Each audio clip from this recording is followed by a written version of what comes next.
राहुल गांधी लंबे समय से इस देश के अंदर लोकतंत्र बचाओ और संविधान बचाओ जो अभियान है उसको लेके काम कर रहे हैं और उसको लेके पूरे देश में घूम रहे हैं। और पहले तो ईडी, सीबीआई, चुनाव आयोग इसी को लेके बात हो रही थी कि इनको हाईजैक कर लिया गया है वर्तमान सरकार के द्वारा।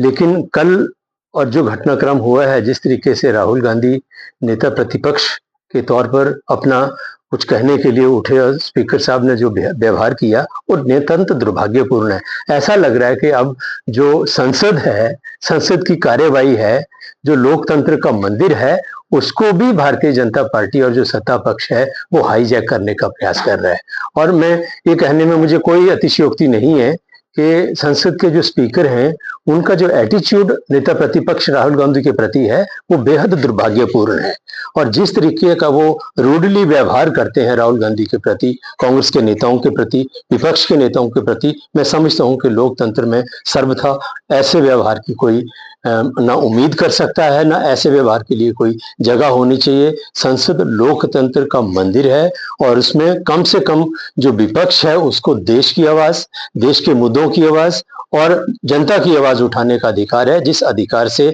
राहुल गांधी को नेता प्रतिपक्ष के तौर पर वंचित किया जा रहा है। समझता हूं कि एक रस्म हो गई है कि जब भी विधानसभा का बजट सत्र होता है या कोई अन्य सत्र होता है तो हिमाचल प्रदेश की भारतीय जनता पार्टी वहां हो हल्ला करती है सत्र के दौरान, बाहर वहां सड़क पे बैठ के। और ये जो आज का प्रदर्शन है, मैं समझता हूं कि भारतीय जनता पार्टी में जो एक अंतर्द्वंद है, एक जो लीडरशिप की एक रेस भारतीय जनता पार्टी के अंदर है, ये उसके नतीजे में जो है ये आज का प्रदर्शन भारतीय जनता पार्टी कर रही है। सरकार की कार्यप्रणाली का जहां तक प्रश्न है, हमारी सरकार ने विपरीत परिस्थितियों में इस प्रदेश को एक मजबूत और पारदर्शी प्रशासन जो है पिछले सत्ता में आने के उपरांत दिया है। और इस देश की इस अर्थव्यवस्था से लेकर जो प्रदेश का हाल हुआ है और केंद्र का जो रवैया हिमाचल प्रदेश के प्रति रहा है, उसके बावजूद हिमाचल प्रदेश ने और हिमाचल प्रदेश की सरकार ने प्रगति के पथ पर आगे बढ़ने का काम किया। आपने देखा अभी हाल ही में एक संस्था के द्वारा जो है प्रदेश को डायमंड स्टेटस अवार्ड से सम्मानित किया गया प्रगति के क्षेत्र में। तो मैं समझता हूं कि चाहे वर्ल्ड बैंक है वो तारीफ कर रहा है हिमाचल प्रदेश की सरकार की, नीति आयोग तारीफ कर रहा है,